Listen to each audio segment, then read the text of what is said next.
జీతాలు ఈ 5 నెలల్లో చెల్లించలేదు. ఇది దేశంలో ఎక్కడైనా ప్రభుత్వ రంగంలో ఈ విధంగా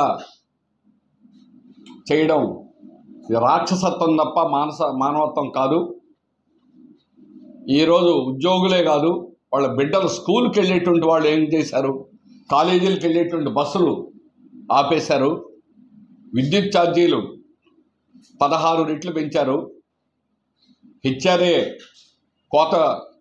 లేకుండా చేశారు, లీవ్ జీతాలు ఇవ్వడం లేదు, కార్మికుల్ని జీతాలు ఇవ్వకుండా మాడిస్తే కడుపులు మాడి కాళ్ళ దగ్గరకు వస్తారు, ప్రైవేటీకరణ లొంగ తీసుకోవచ్చు అనే పన్నాగంతో ఈరోజు కేంద్ర ప్రభుత్వం కార్మికుల మీద కక్షగట్టి వ్యవహరించడం అనేటువంటి జరుగుతుంది. ఇది దుర్మార్గమైనటువంటి చర్య. 11,440 కోట్లు ఇచ్చామని చెప్తున్నారు. అందులో విఆర్ఎస్ ఇవ్వడానికి 506 కోట్లు కేటాయించారు.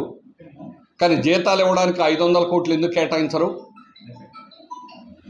ప్రావిడెంట్ ఫండ్ మా డబ్బులు, కార్మికుల డబ్బులు అవి, లోన్ పెట్టుకోవడానికి లేదు, పిల్లలకు చదువుకి డబ్బులు కట్టడానికి లేదు, పెళ్ళిళ్ళు చేయడానికి లేదు. అలాగే కోఆపరేటివ్ థ్రిఫ్ట్ మా డబ్బులు, కార్మికుల డబ్బులు కోసి తాము యాజమాన్యం తమ ఇష్టం వచ్చినట్టుగా వేరే ఖర్చులకు ఉపయోగించుకోవడం ఏ రకంగా కరెక్ట్ అని అడుగుతున్నాం. దీనికి ఏం చేయాలి? కోర్టులకు వెళ్ళాలి. ఎంతకాలం అవుతుంది? అందుకని ఈరోజు మేము పోట్లాడకుండా 110% ఉత్పత్తి తీసుకొస్తున్నాం.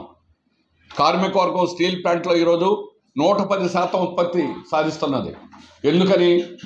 ప్లాంట్ ఉత్పత్తికి ఆటంకం జరగకుండా ఉండాలనే ఉద్దేశంతో.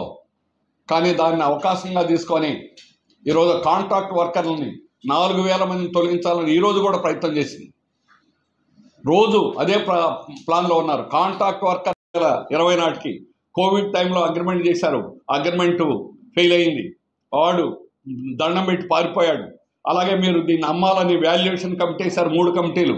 ఆ కమిటీలు విశాఖపట్నం స్టీల్ ప్లాంట్లోనే దిగలేకపోయాయి, వాల్యుయేషన్ కట్టలేకపోయాయి. ఈరోజు దాన్ని ముక్కలు చేసి అమ్మాలని ప్రయత్నం చేశారు, అది కూడా ఆగిపోయింది. అందుకని ఈరోజు స్ట్రాటజిక్ సేల్ ఇంకొక పద్ధతిలో దీన్ని ప్యాకేజీ పేరుతోటి సిక్ చేసి ప్రైవేట్ వాడికి ఇవ్వాలని ప్రయత్నం చేస్తున్నారు. ఈ ప్రయత్నం కూడా గ్యారంటీగా విఫలమవుతుంది. అందుకని ఇప్పటికైనా కూడా మీరు చేసేటువంటి తప్పుడు పనులు విరమించుకొని నిజాయితీగా విశాఖ స్టీల్ ప్లాంట్కి చిత్తశుద్ధిగా దీన్ని కాపాడేటువంటి ప్రయత్నం చేయండి. దానికి 2 ప్రధానమైనటువంటిది. ఈరోజు ప్యాకేజీలో ఉన్నటువంటి అమౌంట్ని కార్మికుల యొక్క జీతాలకి, అలాగే ముడిసరుక్కి, అలాగే ఎక్విప్మెంట్ నట్టు బోల్టు కూడా కొనకుండా ఈరోజు ప్లాంట్ నడుపుకుంటున్నారు, వాటికి ఎక్విప్మెంట్కి ఉపయోగించండి. రెండోది, సొంత గన్లు కేటాయించండి.